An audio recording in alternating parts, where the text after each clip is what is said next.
Roy Dunbar trusted exactly two things in this world: the instinct that had kept him alive through 22 years of high-risk fugitive operations, and his Dutch shepherd, Coda. Coda had never accepted a stranger. Not once in 6 years of active K-9 service, not in the 8 months since they'd both been forced into retirement. So when Roy's new live-in caregiver raised 2 quiet fingers in the darkness of the bedroom doorway, and the 75-pound animal that had once dragged a fugitive off the roof of a moving freight truck simply folded himself onto the floor in complete, silent submission, Roy understood, with absolute cold certainty, that the most dangerous thing in his farmhouse was not the cartel network trying to find him. It was the woman standing 4 feet from his bed. The farmhouse sat at the end of an unmarked county road in the foothills of the Blue Ridge, 11 miles from the nearest town and 3 miles from the nearest neighbor. Roy had chosen it for exactly those reasons. 8 months earlier, a joint operation to dismantle the Torrance transport network, a cartel corridor moving fentanyl up the eastern seaboard, had ended in catastrophe. The intelligence had been compromised. Roy's SOG extraction team walked into a coordinated ambush outside a switching yard in rural West Virginia. And by the time the shooting stopped, 2 deputies were dead, 1 was paralyzed, and Roy himself was airlifted out with a shattered pelvis, 2 cracked vertebrae, and a traumatic brain injury severe enough that the shadows in his bedroom still moved at night, still resolved themselves into shapes that weren't there. Coda had pulled him out of the switching yard. That was not a figure of speech. The dog had dragged Roy by the collar of his tactical vest 40 feet across a gravel lot while Roy was unconscious and bleeding, keeping him out of the open until the backup team arrived. They had retired together, more or less involuntarily, and since then Coda had become something close to feral about protecting the space between Roy and the rest of the world. The daytime aides never lasted. The first one filed a formal complaint about Coda's aggression after 9 days. The second never made it past the kitchen threshold without Coda planting himself between her and the hallway, teeth showing, the low vibration in his chest that Roy recognized as the sound the dog made right before he committed to a bite. Then came Cora Lind. She arrived on a Thursday afternoon in a mud-colored compact car, carrying a single bag and wearing navy scrubs 2 sizes too large for her frame. She was slight, somewhere in her late 20s, with dark hair pulled back tight, and the kind of plain, unmemorable face that seemed deliberately designed not to leave an impression.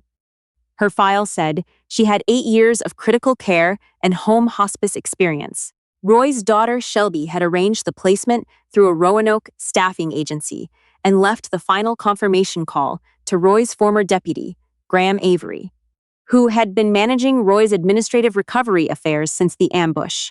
Graham had called Shelby back and told her the agency was fully approved.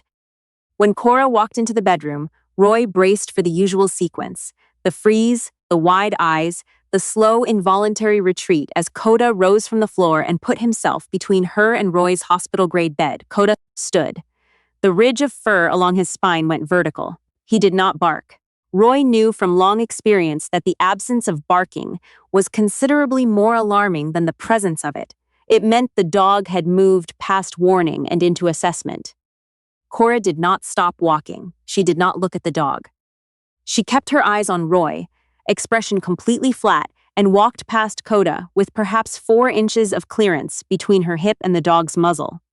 She checked the IV line, wrote something in the medication log, and settled into the corner armchair without a word. "He bites," Roy said. His voice was still rough from the surgical intubation. Cora looked up. Her eyes were a flat, unremarkable gray. "Only when he decides to," she said. "Try to sleep, Mr. Dunbar." Roy did not sleep. He watched her. For the first 2 weeks, Cora Lind was a ghost in his house. She arrived at 7 in the evening and left at 6 in the morning. She never knocked anything over in the dark. She never startled at unexpecteds, never checked her phone during a medication round, never made small talk. She administered his IV antibiotics with a methodical precision Roy associated with combat medics working under pressure. No wasted motion, no hesitation, instruments handled with the assurance of someone who had done it in conditions far worse than a quiet farmhouse bedroom. But it was the other things that set his teeth on edge. When she sat in the corner chair, she always positioned herself with a clear line of sight to both the bedroom door and the window. Not approximately, precisely. The chair was angled to give maximum peripheral coverage of both entry points. No civilian did that. Most trained law enforcement didn't do it consciously. When a truck backfired on the county road one night, Cora's eyes didn't widen. They moved, immediately, reflexively, to the window, not in fear, in calculation. Coda still didn't like her, but his aggression had shifted into something Roy had only seen once before, years ago, when Coda had been introduced to a handler from a different unit during a joint operation. The dog spent 3 days watching that man with his head slightly tilted, like someone trying to place a face they recognized from a different context. He was doing the same thing now. Roy's paranoia, sharpened by 8 months of enforced stillness, had been building for weeks before he let himself name it. Someone inside the federal system had sold his team's location and radio frequencies to the cartel. 2 deputies were dead because of it. Roy had survived. Roy could identify the informant. He had a call log from the week before the ambush that placed an internal number at a location it had no legitimate reason to be. He had not shared it with anyone except one person. He was trying very hard not to think about that. On a Wednesday night in late October, the power went out. A line of storms had been moving across the valley for 3 days. At 1:48 in the morning, a transformer blew somewhere up the road, and the farmhouse went dark except for the low amber glow of the battery backup in the hallway. Roy was lying in bed with his right hand resting beneath the pillow, fingers against the grip of his compact SIG P320, not asleep. Cora was in the kitchen, working through his medication trays. A large branch came down against the bedroom's reinforced window. The sound was a crack like a rifle shot. Coda exploded off the floor. The dog hit the window in a controlled charge, body low, every line of him directed at the impact point, a sustained reverberating snarl Roy had only heard in 3 situations in 6 years. A training scenario, a genuine threat contact, and the night at the switching yard. Roy tried to sit up. The spinal hardware reminded him, immediately and painfully, why that was not viable. He gripped the SIG. The bedroom door opened. Cora stepped in holding a flashlight, beam angled low. Coda spun. He had been in full combat arousal for 11 seconds. His target had been the window. Now there was a figure in the doorway, backlit, unannounced, and Coda did what 6 years of training had hardwired into him at a level below conscious command. He committed. All 75 pounds of him, in a single fluid and devastating launch, directly toward Cora's center mass. Roy's mouth opened to shout the abort command. He never said it. Cora's flashlight went dark in the same fraction of a second. Her posture transformed, not dramatically, not theatrically, but with the total efficiency of a switch being thrown. Her center of gravity dropped, her weight shifted, and then her right hand came up in the dark, 2 fingers pressed flat and vertical, and swept down in a single sharp, precise motion. 2-finger vertical press, descending arc, the wrist locking hard at the bottom with a fractional inward rotation. Coda's paws hit the floor 8 inches from her boots. The snarl died, not gradually, instantly. The dog's head dropped, his ears flattened, and he went down, belly to the floor, chin between his paws, a thin, high whine coming from somewhere deep in his chest. His eyes stayed locked on Cora's hand. Roy lay completely still, the SIG loose in his grip. The signal Cora had used was not a standard police K9 command. It was not in any public domain training manual. It was a USMS Special Operations Group off-leash abort signal, developed specifically for fugitive apprehension operations, where a handler needed to silently recall a committed K9 without voice command, used during building clearances, typically when the handler had lost audio contact and needed to redirect the animal without alerting a barricaded subject. It was not a signal that circulated outside the SOG training program. Roy had contributed to the curriculum revision that formalized it in 2019. He had signed his name to that document. Cora stood over Coda for a moment. Then her posture softened in a way completely invisible unless you were specifically watching for it. "It's okay, buddy," she said quietly, stepping around the dog. She clicked the flashlight back on, angled at the floor, and came to Roy's bedside. Roy closed his eyes and slowed his breathing. She checked his pulse monitor, adjusted his blanket, went back to her chair. Coda crawled to the foot of the bed and lay down, watching her. Roy spent the rest of that night staring at the ceiling, running everything he knew about Cora Lind through a different filter. In the morning, he called Tomas Wick. Tomas had been Roy's senior intelligence analyst for 11 years, retired 18 months before the ambush, now running private defense consulting out of Richmond. He was the only person Roy had trusted with the call log, the one placing an internal number at a location that made no sense.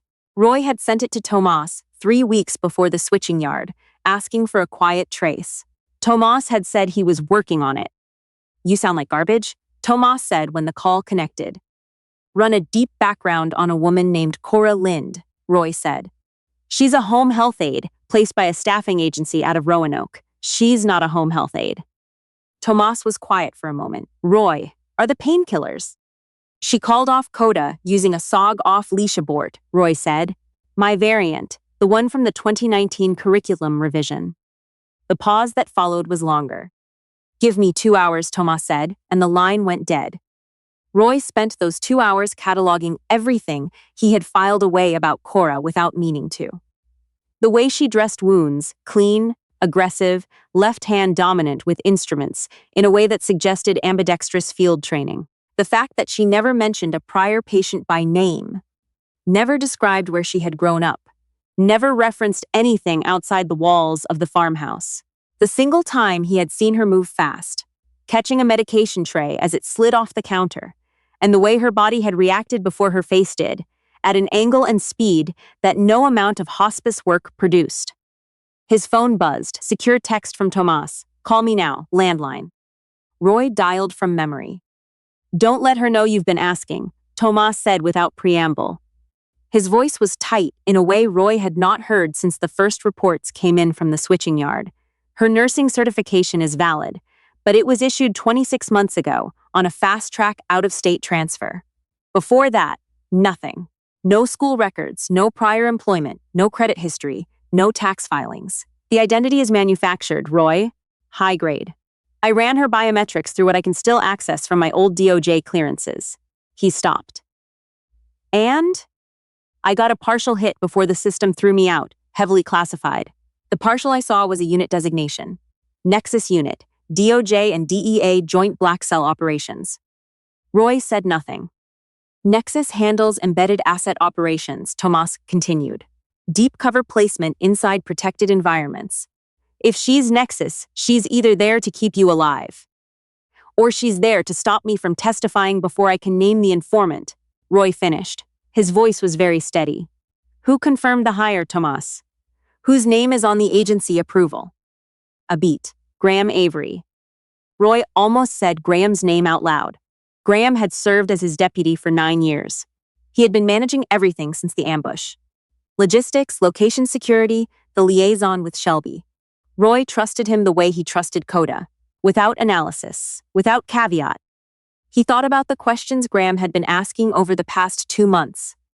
The exact layout of the farmhouse, the perimeter security configuration, the specific medications Roy was on, the specific dosages, the careful clinical interest in Roy's recovery timeline and when he might be well enough to travel to DC for a preliminary deposition. "Get on a plane," Roy told Tomas. "Come here, 24 hours. "I'll be there," Tomas said. "Be careful, Roy." Roy set the phone down and spent a long time looking at the water stain on the ceiling above his bed. That evening, Cora arrived at 7. Roy said good evening and watched her settle into her routine, and waited until she went to the mudroom to rotate the oxygen tanks before he crossed the room on his walker and opened her medical bag. The civilian layer was convincing. Gauze, saline, wound care packaging, a stethoscope.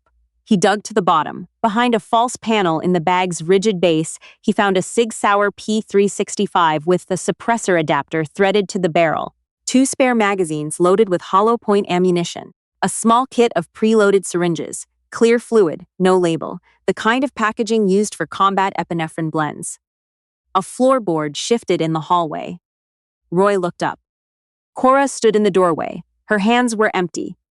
The quiet hospice aide expression was completely gone, replaced by something that was not cold so much as profoundly still. "You shouldn't have opened that, Roy," she said. Her voice had dropped a register. "Who do you work for?" He didn't reach for his own weapon, not yet. Cora looked at him for a long moment. Then she stepped fully into the room and closed the door behind her. "Nexus Unit," she said.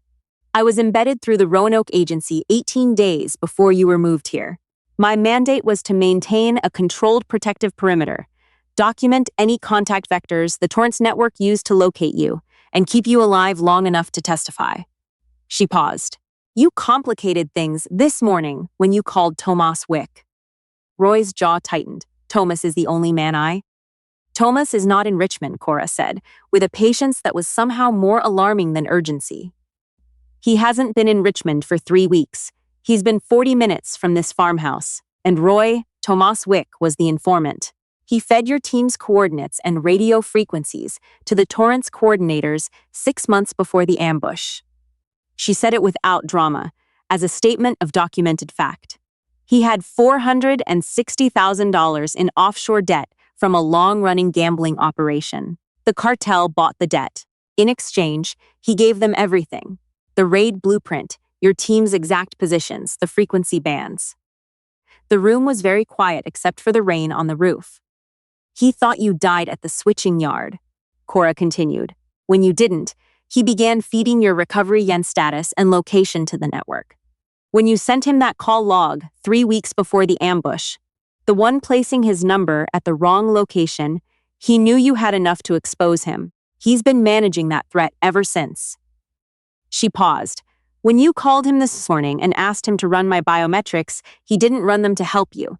He ran them to find out whether his asset protection had been compromised. Then he made a phone call." Roy's hand was trembling slightly on the walker frame, not from fear, from the particular sensation of a truth you have been refusing to see arriving all at once, whole and complete. "Graham," Roy said quietly. "Graham vetted the agency placement." "Graham never saw our file," Cora said. "Thomas intercepted the hire request before it reached Graham. Your daughter believed Graham had confirmed us. He didn't know we existed until I was already in this house." Coda's head came up sharply. His ears went flat against his skull. The sound from his chest was not a warning growl. It was a promise. Cora glanced at her watch. The face glowed faint red. "Perimeter motion, tree line south. 2 heat signatures, moving fast." She said it the way someone calls a yard line at a football game. Level, immediate, factual. "They're here." Roy drew his cig from his waistband. "The windows are already hardened," Cora said, moving to the wall panel beside the window and pulling a concealed cable. Heavy steel shutters engaged over the windows with a series of low mechanical locks. "I retrofitted the perimeter during your morning therapy sessions. This location was already designated as a secondary safe house. I activated the lockdown protocols when your daughter arranged the placement. They'll breach the front." "Yes." She looked down at Coda. She did not speak. She raised her right hand. Flat palm forward, then a 2-count deliberate sweep toward the kitchen hallway, a different signal than the abort, longer and controlled. Coda understood immediately. He dropped into a low, completely soundless movement and disappeared into the hallway without a single claw sound on the hardwood. Roy positioned himself behind the reinforced oak dresser, arms braced, cig trained on the bedroom door. The first charge blew the front door inward at 9:17 p.m. The concussion knocked a framed photograph off Roy's nightstand. Suppressed weapon fire followed, the soft, rhythmic cough of submachine guns clearing rooms.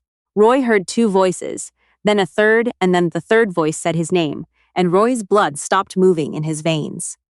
He knew that voice. He had eaten Thanksgiving dinner at that man's house for 7 consecutive years.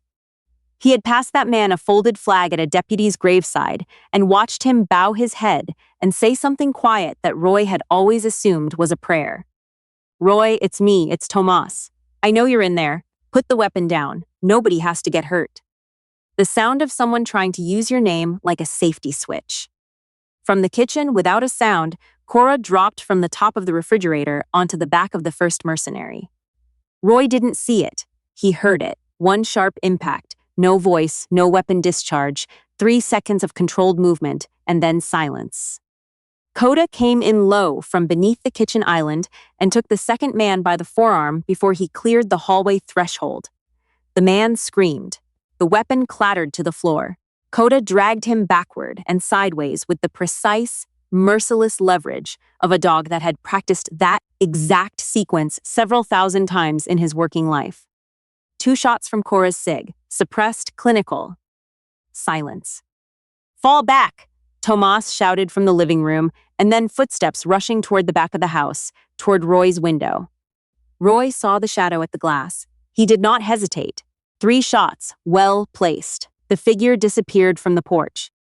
A flashbang detonated in the living room. Cora's, and in the ringing white stillness that followed, Roy limped out of the bedroom and down the hall. Tomas Wick was on his knees in the center of the destroyed living room. His right shoulder was hit. His weapon lay 5 feet away. He was looking up at Roy with an expression Roy had seen on the faces of men in holding rooms for the better part of his career. The expression of someone who has been running a calculation and has just watched it fail completely. "Roy." Tomas's voice broke slightly on the single syllable. "Roy, you have to understand what they had on me. The debt, I had no other way out. They were going to." "You stood at their funerals," Roy said. His voice was perfectly level. It was the voice he used when he needed to not feel the thing he was feeling. "You handed me the flags. You told their wives their husbands died because of compromised intelligence from an outside source." He stopped. "You were the source." Cora stood to Tomas's left, her weapon at low ready, watching Roy. "His family is in federal protective custody," she said, quietly and without inflection. "They have been for 3 weeks. They were never actually threatened. He wasn't protecting them." She said it as a matter of record, not judgment. Tomas opened his mouth. Roy turned his back on him. "He's yours," Roy said to Cora, and he meant it completely, in every sense. The arrest, the processing, the long, careful machinery of consequences. Roy had spent 22 years delivering men like this to the system. He understood now with a clarity that surprised him that he was done being the one who delivered them. He heard Cora's precise, efficient strike, one sound, no struggle, and then her voice low into her wrist comm. "Target secured. Request medical evac for Commander Dunbar," and then the farmhouse was quiet except for the rain against the shuttered windows. Coda came back from the kitchen and settled bits Cora, pressing his flank against her leg with the same unhurried, definitive weight he used when he pressed against Roy's leg in the mornings. The dog's breathing was slow and even. His eyes, when he turned to look at Roy, were calm and clear in a way Roy had not seen in 8 months. Roy looked at them both, the woman he had spent 3 weeks watching sideways, and the dog who had apparently known from the first night exactly what she was. "You knew," Roy said, "the whole time." "I knew you'd figure it out eventually," Cora said. Something in her voice was not quite warmth, but was perhaps its functional equivalent, the acknowledgement that passes between 2 people who have just survived the same thing and understand, without needing to discuss it, precisely what that means. Coda figured it out first. Roy looked down at the dog. Coda looked back at him, with the serene, uncomplicated patience of an animal that had never once needed anyone to explain loyalty to him, because he had spent 6 years practicing it, quietly and without recognition, in situations far darker than this one. Outside through the shuttered windows, the first vehicles of the extraction convoy were coming up the county road through the rain, their headlights cutting through the tree line. Arriving finally from exactly the right direction, Roy reached out and took Cora's offered hand and let her help him straighten, and for the first time in 8 months, the farmhouse felt like something other than a place to wait.